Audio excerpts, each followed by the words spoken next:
Hello and welcome to the Computer Guru Show. My name is Mike, here to deal with your technology needs and treat you like a person in the process. 790-2040 if you want to be part of the show. That's 520-790-2040. It's a good thing they've got coffee over here at KVOI. Gonna need it. You're welcome. Yeah, thanks, Ken. Appreciate it. You got it, buddy. Glad to see you back, man. Thanks. I was down and out last week. Yeah, you know. Hit hard, but I'm back in the saddle. It happens. Happened to me. Yeah, you wouldn't have wanted me here. I was unpleasant for a week. Yes. I mean, even more so than normal, as from what I understand. Because, you know, I hear I have a reputation. Oh, do you? Yeah. That's because I've had my daughter with me for spring break. Well, so, there you go. Apparently her friends think I'm mean. Aw. They just don't get the sense of humor. They will in a while. Anyway, 790-2040. So I went to this TechJunction thing this week. It's nice to see that there was a tech trade show in Tucson. Didn't have to drive to Phoenix or Vegas or... Yeah, that's nice. It's something that Tucson desperately needs, in my opinion. Yeah, I hope that there are more of them. Sounds like there's going to be, maybe. Good. If the Tucson Technology Council can, make this happen. Do it. Do it. Don't let your dreams be dreams. Oh, my goodness. Sorry. So the keynote and the focus of this particular thing was cybersecurity. And so they had some interesting people come in. They had individuals from the state of Arizona IT departments come in and talk about, threats that they're seeing on their networks and how they deal with them. And there was a panel talking about various ways of dealing with certain types of threats. So I have some feedback about the TechJunction. They had about, 20 vendors or so there, which for Tucson's not bad. It's, had their little booth set up, and they were, scanning your badges and explaining what they do, what their product does. My issue is about, probably 15 of the vendors were storage solutions. It had nothing to do with cybersecurity. And there was at least 2 of them where their product was just way out of scope for Tucson. Right? There's just nobody in the local area that would be willing to drop, a couple $100,000 on a storage solution. I mean, even the local, the biggest things I could think of locally would be things like, Raytheon or hospitals or something like that. And I think that would be overkill for even them in this market. The only tie-in I can think of between the vendors and the keynote and theme would be keeping your data backed up and secure. That's about all I can. Yeah, and even that's a stretch. Yeah, it's kind of a reach, just because most of them didn't have any sort of inbuilt sort of security mechanism for that type of thing. It was mainly being able to clone your virtual machines in seconds, and there really wasn't a lot that where the vendors sort of keyed in with the overall galleries, where there were different things going on. There was a lot about data collection, which was interesting, and talking about how to use data that you collect and stuff like that. Right.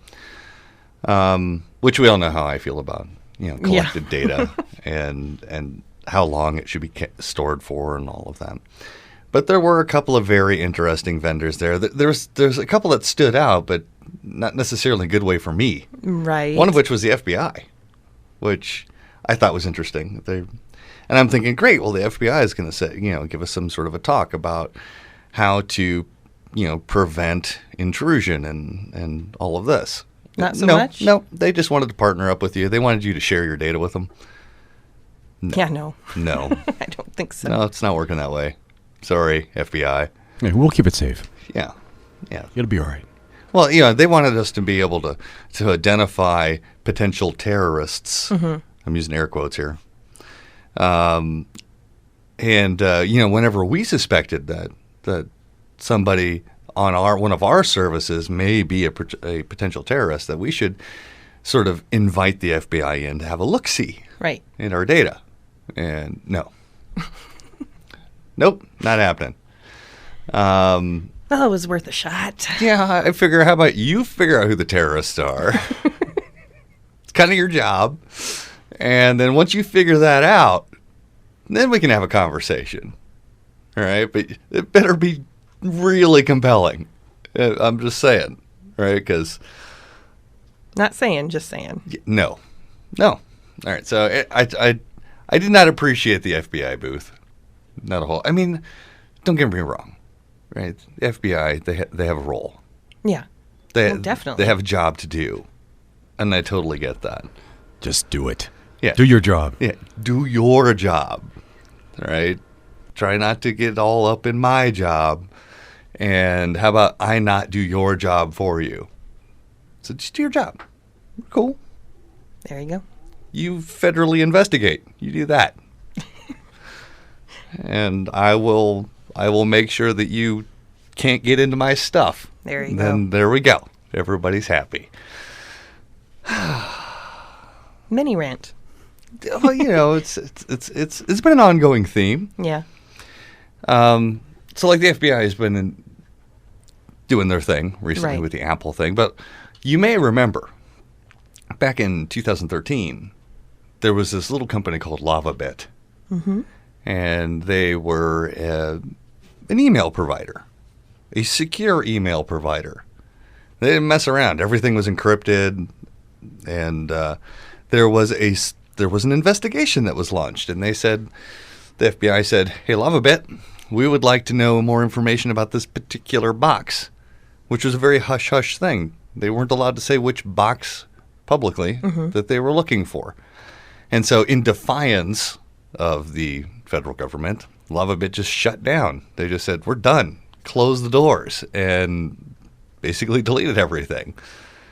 And so there's been this sort of not secret that they were looking for the Snowden's account. Right. And of course, everybody's been asking Lavabit which account were they looking for, and he's like, "I'm not allowed to say. The government says I can't say anything about this, specifically who they were looking for." And since then, since 2013, Mr. Lavabit is what we'll call him. Okay. Has been filing briefs with the government to sort of unseal the whole thing, and saying we need some more transparency here. Why don't you unredact everything and let's have a conversation about this. And the government said no. Well, of course. Right. They're like, we're not playing this game. We're totally not going to unredact, this particular set of information. And so they re-released a whole bunch of information with new redactions, but they forgot to redact the email address that they were looking for. So they left the email address ed_Snowden at lavabit.com. Oopsie. Without redaction. Whoopsie. And so now this is out there, right? The government released these publicly. They didn't redact the email address, and still, so now people are going to Mr. Lavabit and saying, "So, can you tell us about this?" And he's like, "I'm still not allowed to say anything, but you can read." Yeah, and, you have eyes. Yeah, so look with your eyes. Yeah. Like you look for that and trumpets played.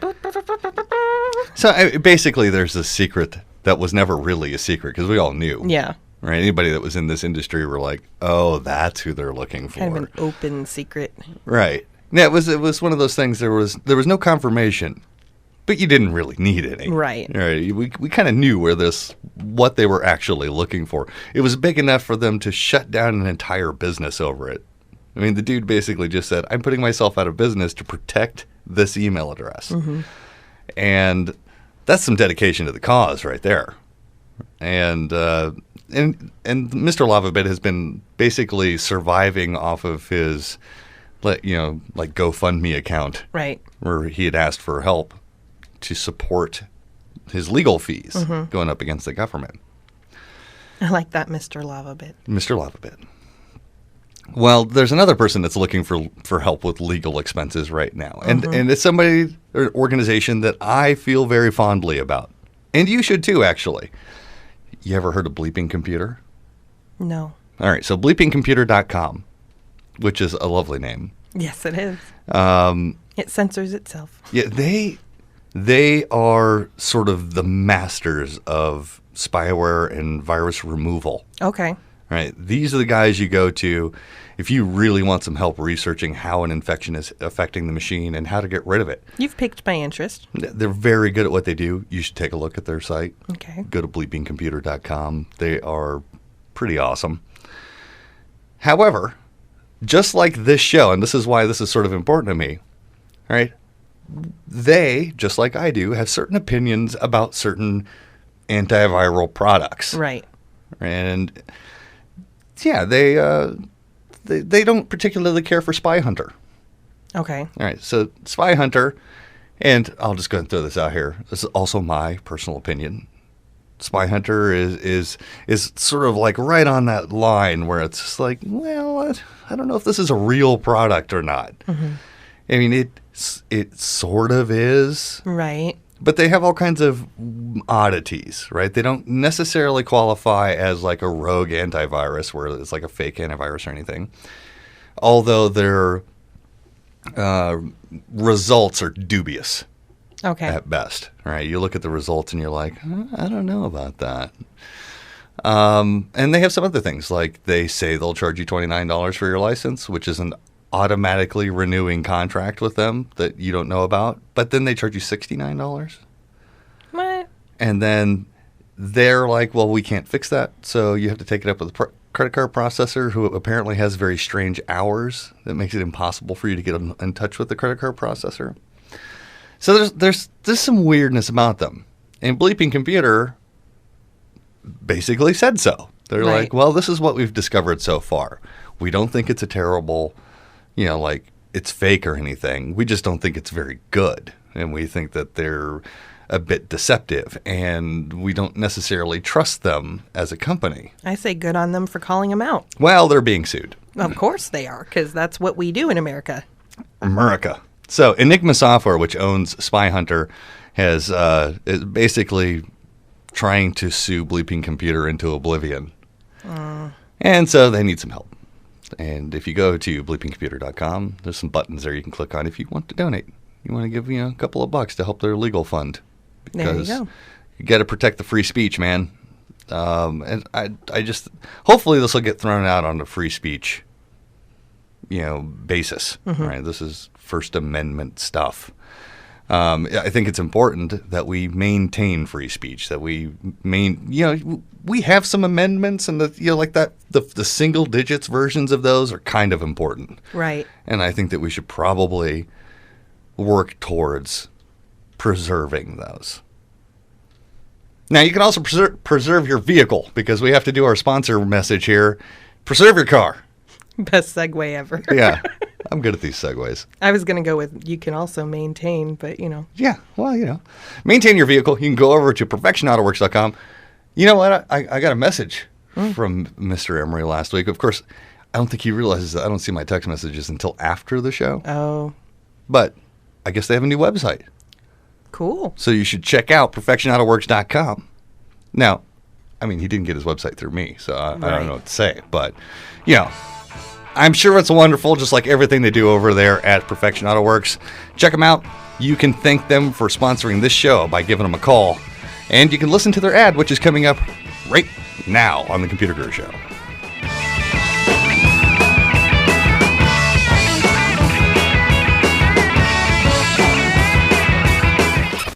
Computer troubles? Need some advice? Call in now. Mike Swanson will be back after these messages. The Computer Guru Show, AM 1030, KVOY, The Voice.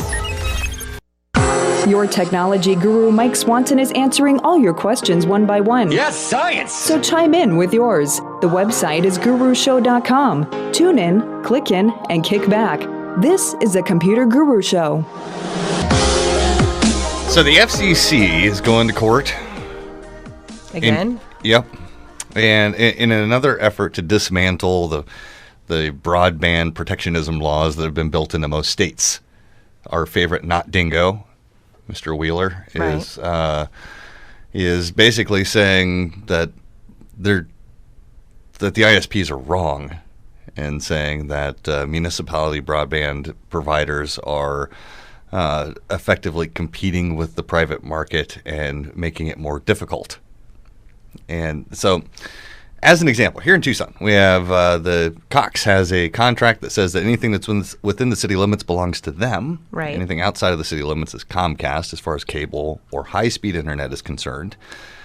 Because there are no other truly high-speed providers within the city limits. Now, we all know that there's like Bluespan and Simply Bits and CenturyLink and these other ones, but they don't necessarily offer the bandwidth at an affordable rate that would make them qualify under the same plan. So if Tucson, as an example, were to say, we're going to create a municipal ISP, gigabit network. Okay.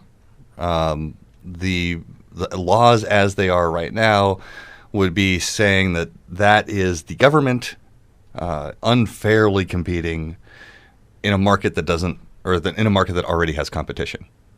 And so the whole Comcast Cox thing is still viewed as competition, also air quotes, even though you don't have a choice between one or the other. Right. Right. So they're saying, well, there's two cable providers in the metro area. No. So basically, FCC is trying to say, well, let's get rid of those laws that say that one provider has a contract within an entire area, or let's make it so that municipalities can compete with those incumbent providers without legal ramification. So right now, they're trying to do this in two states, in Tennessee and North Carolina. All right. Because it's just abysmal as far as it's the same thing as here, really. They have providers that don't overlap. The city's not letting Google Fiber in here at the moment, so there's no other competition. And we all know, I think inherently we know, if Tucson were to decide to put together some type of municipal high-speed internet, that it would be a dismal, craptacular failure, right? It would be terrible. Yeah, I can't even imagine how badly that would go. Yeah. It's too bad that How does FCC Phoenix work? violations- What's that? Phoenix. Does Phoenix allow competition? It's been years since I lived up there, but Cox. Phoenix Metro does not, Comcast. However, Tempe and Scottsdale do. Okay. And I think Gilbert does also. But Phoenix Metro is the same thing as here. Really? Yeah, where they have no competition. I mean, they have stated competition, but Sure. it's not real. It doesn't Right. exist. Interesting. So, and Comcast is got things to fear as it is anyway, right? They are effectively the nation's largest cable provider. Yeah. For high-speed internet. And I think Google has got them in their sights, really, is how things are working. Now, I mean, they do have the most square mileage. So it probably makes them just not necessarily an easier target, but a more opportune target because they are in more places. Yeah, the most obvious. And so there are some areas where, as an example, like in Austin, where Google Fiber has recently been rolled out, and that is a Comcast area. And it turns out that Comcast has just been flooding the area with these like flyers and advertisements, or like, we provide better internet than Google Fiber. And I can't even imagine that. I can't even imagine that being true, first of all. Well, because it's probably not. And even if they did, let's just say that Comcast actually had better internet. All right, so they are right now trying to compete with Google Fiber, and they're saying, well, we're going to provide our better, quote, better internet to you for $70 a month. $70 a month for gigabit internet over Comcast. Can you believe it? You might be saying no. You might be saying no right now. Right? You inside your head, you should be screaming no. Yeah. And there's good reason for that, because does Comcast ever leave you at a rate that is what they said it was going to be? No, they don't. No. Because I'll tell you right now, I have the $75 package at one of my offices with Comcast. And I really have a hard time reconciling the $185 bill for the $85 package that I have. And every time I call them, they're like, oh, well, that promotion ended or whatever. And I'm like, I'm not on a promotion, right? This was the stated plan. And then I have to go through an argument with them. And then they're like, oh, we'll put it back. Oh, and then guess what? My internet doesn't work for a couple of days. Yeah. There's some retribution going on there. I mean, I can't prove it. But it sure feels like retribution because every time I get off the phone with them, my internet doesn't work for a couple of days. And they're like, oh, well, you should upgrade. Pay more, and then your internet will work. Yep. It'd be a shame if something were to happen to your data, right? Find a horse head in your bed. Yeah, your bits, they might just get lost. Yep. Unless you pay the fee, right? There's a protection fee. We're going to protect your internet. Pretty much. Oh, my gosh. Comcast is the mafia. There are so many things that I want to say about Comcast that are not radio-friendly. I can't even. I can't even. I'm just going to go ahead and leave it at that. I just can't. Turned into a teenage girl. Can't even. Yeah. On a scale of 1 to even, can't. Might want to grab the coffee cup, Tara. Yeah. It might be dangerous. Could be dangerous here in the next few minutes. Yeah, it could be. You know what should be? You know what's dangerous? Automation. We'll just go to automation next. Okay. We're changing subjects because I'm going to get all angry about Comcast and get all ranty, and then people don't want to listen to me because then I start screaming. Well, Well, some people like it, but I don't feel like ranting today. So we've all known that automation is coming. Yes. Right, and that whole if you make less than $20 an hour, there's an 85% chance that you will be replaced by machines within 8 years. Right, it's coming. Right, we already have fully automated restaurants with no people in them, or maybe one person. Yeah. And there's a lot of people that feel like they're safe, right, just because of what they do. Let's say that there's people that make like $350,000 to $500,000. Well, let's focus in specifically on people who are in the financial sector. All right, let's say you work for Goldman Sachs. All right, and you're one of these guys where you make $500,000 a year and you're doing analytics and research, right? And you want to know how certain things affect the world monetarily speaking. Well, it turns out there's an algorithm for that. And what would normally take 40 hours of work from a very highly paid individual can take moments with this particular system. And you'll never guess who is actually paying for the system. I don't know who. Goldman Sachs. Yeah, that makes sense. I mean, it's not like they want to keep their own employees, right? And it's just like Uber, right, where they are investing very, very heavily in self-driving cars. Right. Right. Uber wants to replace the drivers which built the company. Yeah. Well, you know what? When I worked in weather, I was a meteorologist for 10 years. And when I first entered, you could see what was going on because it went from people observing and forecasting to more and more automated algorithms in Excel worksheets. Right. And some of those forecasting automated Excel spreadsheets were doing better than the forecasters. Yeah, let's look at the models, right? Yeah, the models. Well, the models. The truth is the world is data. Right. And the more data you have and the better you are at accessing that data, the better you are at doing your job. Right. In your case, in forecasting. And in this particular case, the software is called Kensho, and it does exactly what people were paid to do, huge amounts of money. And they can save all of that by just typing in, hey, exactly. Here's our algorithm. We have all the data. We have everything you need. So, yeah, we're going to talk more about automation when we get back. We're going to take a break. We'll see you shortly.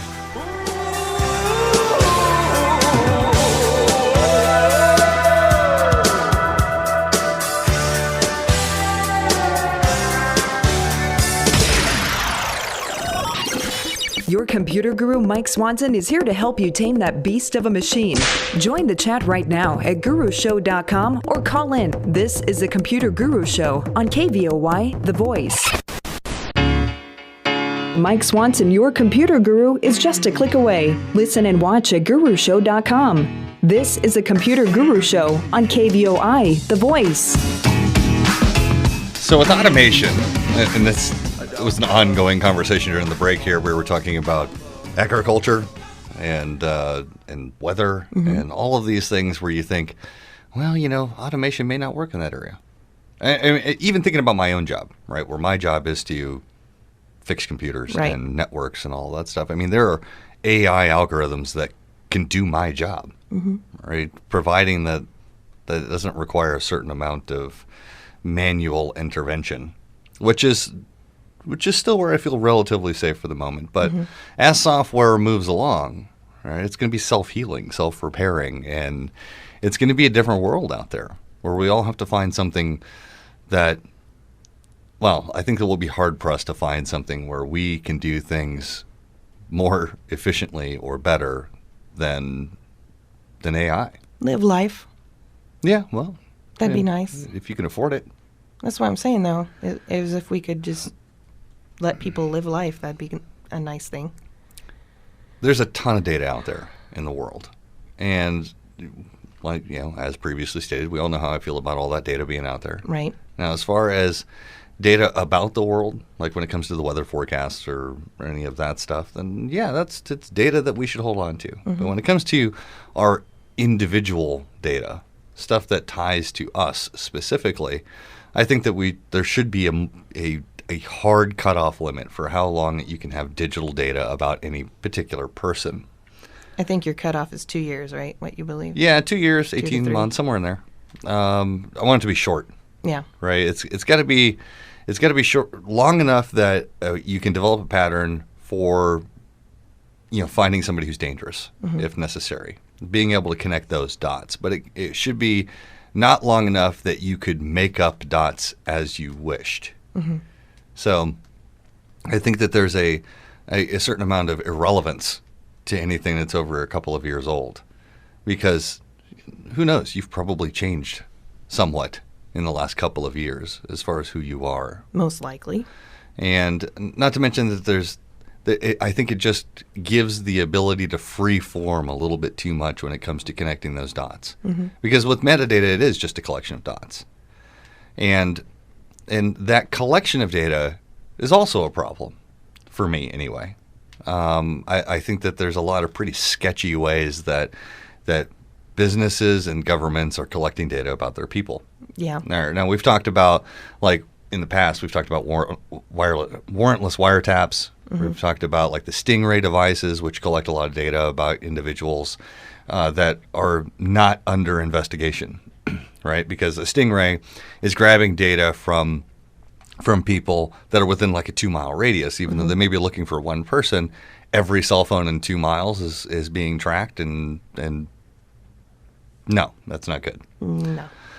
Well, there's some other people that are doing some sketchy things too, and they remain unnamed in this particular open letter. But the FTC, the Federal Trade Commission, has basically sent out a warning to mobile software developers.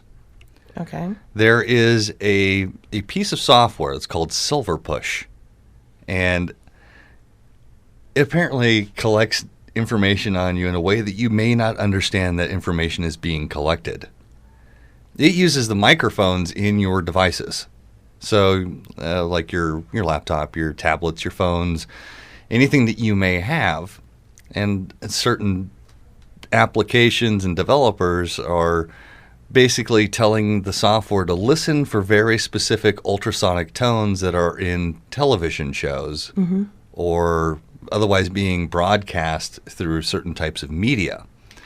It then takes all of that data, all of the devices that are listening, even if they're on different accounts, and realizes, oh, these are in the same house because they can hear each other, ultrasonically speaking. And then they're like, oh, well, these devices all belong to the same person. And so then they can look at the browsing data on that particular machine and tie it back to you.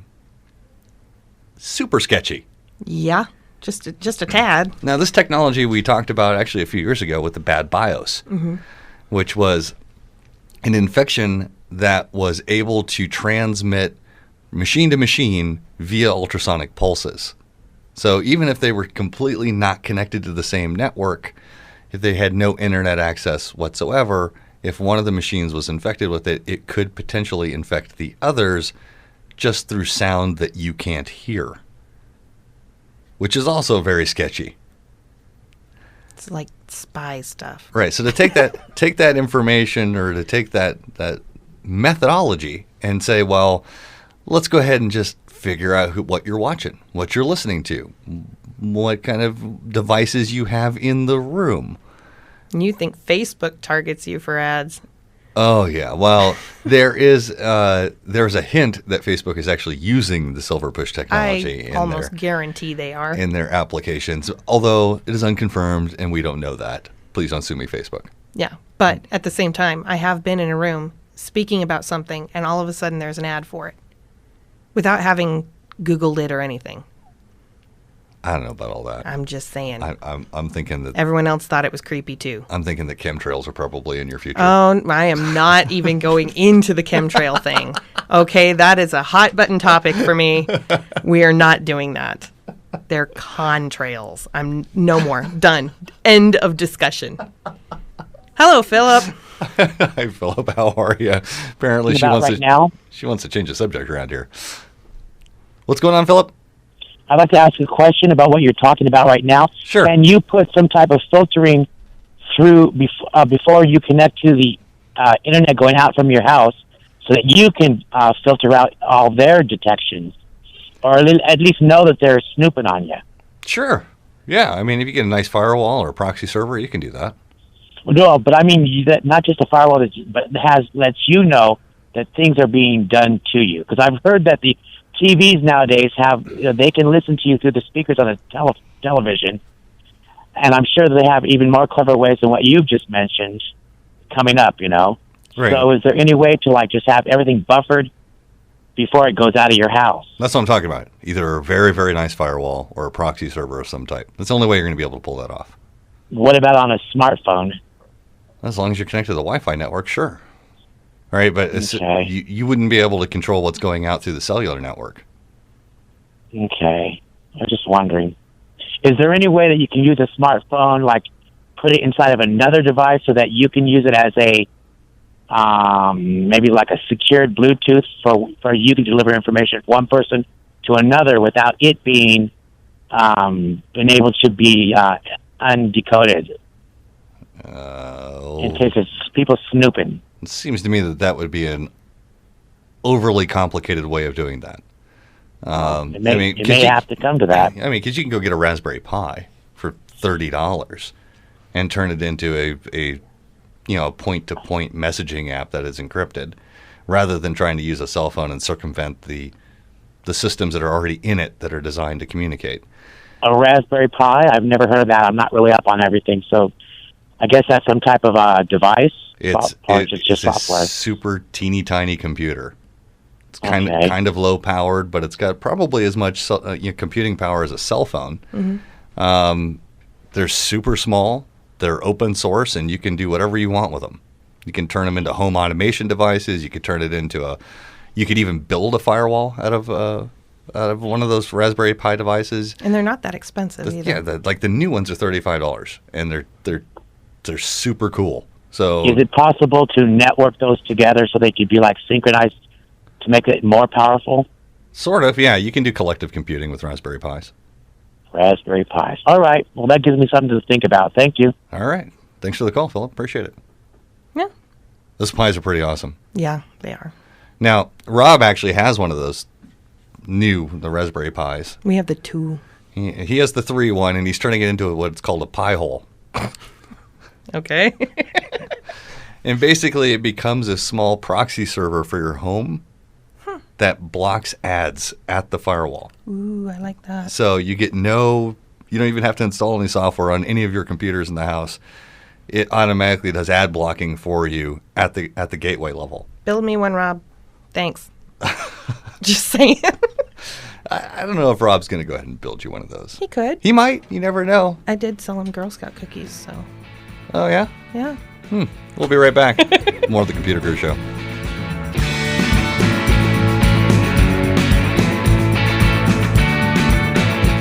Whether you're dealing with hardware installation or, heaven forbid, a virus, No!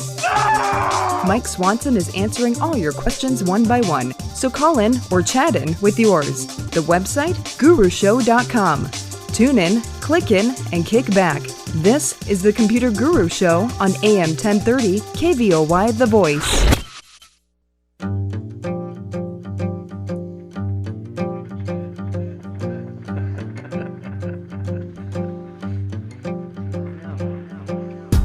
Mike Swanson, your computer guru, is just a click away. Listen and watch at gurushow.com. This is the Computer Guru Show. Welcome back to the Computer Guru Show. My name's Mike, here to deal with your technology needs and treat you like a person in the process.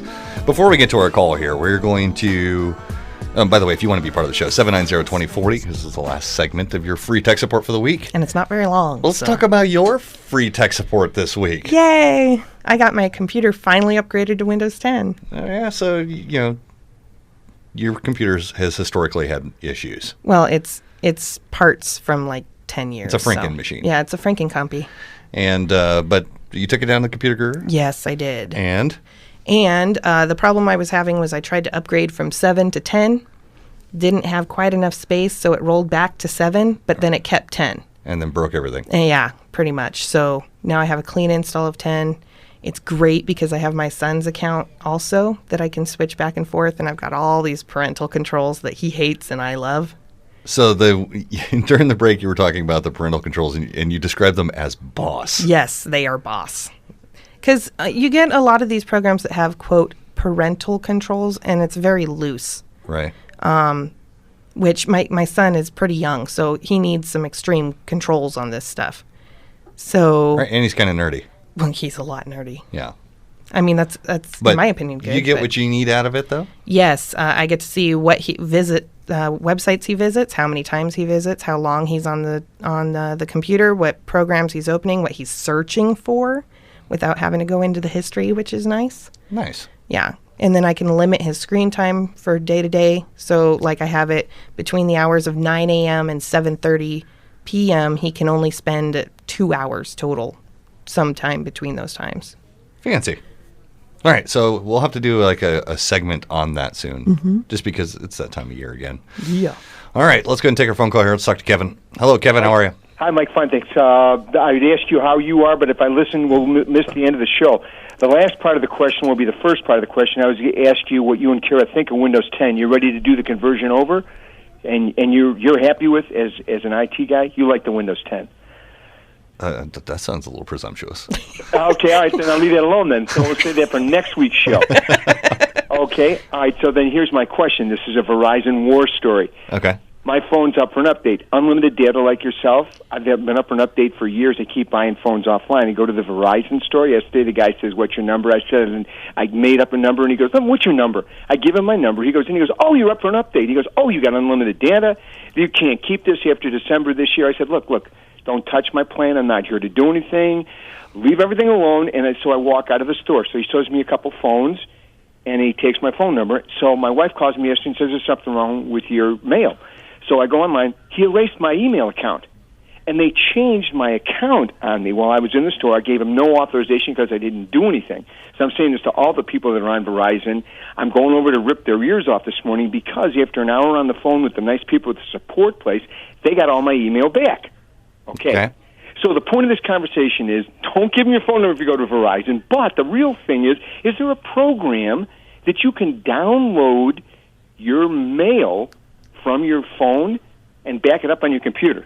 Do you know of anything? Oh, well, have a better mail provider, and then you don't need to have that problem. I had Verizon, so I have email messages from 10 years ago. It's a long story. You have a Verizon email address? I have a Verizon email. Yeah, I do everything through Comcast. I use my Comcast address. All right, so Comcast address, that's different. Yeah. Okay. So what do? You just dump it over? Is that what you do? You go online and do it as an IMAP account instead of a POP account. Then you don't have to worry about what's on your phone. I got you. Okay. Second question: point of sales accounts for sales in an office. Uh-huh. What do you use? You use a bank, credit card, tablet? Who do you use, and what do you use for point of sales? How about you call us during the week and we'll tell you all about I'll call you during the week and I'll ask you about that. I got to come down and talk to Rob about something anyhow. And so, are you going to set up my new page for me? My new web page. We're going to do another website for you? I want you to. I told Rob I was going to come down 2 years ago, but I keep missing him on the radio, and so we'll just leave that alone. Okay? Yeah, I guess you should probably just show up sometime. I should. Well, the last time I came in, you weren't there. The last 2 times I came in was at the old. I'm never there. You weren't there. I'm always out saving the world. That's what I do. I vouch for that twice. So go have a wonderful week. Thank you for the show, and you'll talk about Windows 10 next week, and I'll call you about the point of sales. And I'll set up. I have to change it to an IMAP account with an IMAP. That's right. Account. Okay. Thanks, Kevin. Okay, thanks, mate. Take care. Bye-bye. I like Square. Square is all right, and I usually use Square for stuff where I'm out and about. But we have actually searched high and low for a credit card provider that doesn't charge me thousands of dollars a month in fees. Yeah, exactly. So we actually found one. You can talk to Winter about that. She knows all that stuff. There you go. I don't do that stuff. No. I fix computers. That's what I do. I don't want to deal with that other stuff. Speaking of, if you would like some web presence, just like Kevin apparently is going to do after 2 years of waiting, you can talk to Rob down at the shop, 304-8300. We're open today, by the way, if you want to talk to either of the techs at both locations. So also 304-8300 if you've got any tech questions. 5-minute phone calls are free. So if you have a question, need some help, that's what we're here for. Now, one of the things that we could use your help with is we're trying to expand the show. We want to make sure that that we have the money to pay for a second hour when it becomes available. Woot. And the way that you can help with that is that you can go over to Patreon. Patreon.com/Guru Show is an opportunity for you to donate as little as $1 a month, or if you've got more couch change than that and you want to donate more, you can. We're trying to get to basically $1,000 a month so that we can afford more show. And one of the people that's helping us out is Desert Pro Commercial Cleaning, LLC, the best Tucson janitorial services. You can find them at TucsonDesertPro.com. You also have the ability to corporately sponsor the show, and that's sort of a different route. And that's what Perfection Auto Works is doing. Check out their website, PerfectionAutoWorks.com. Thank them for sponsoring us because we appreciate them. They help pay some of the bills around here because putting on a radio show is not at all cheap. And if that's something you want to do, you can email at radio@azcomputerguru.com. And we would definitely appreciate that. Now, last way that you can support us, bring your computers down to us. This is a wholly owned thing of Computer Guru, and we're available at 304-8300. Come see us at 510 East Fort Lowell or 64 North Harrison. That's what we're here for, to treat you like a person in the process. We'll be right back, or next week.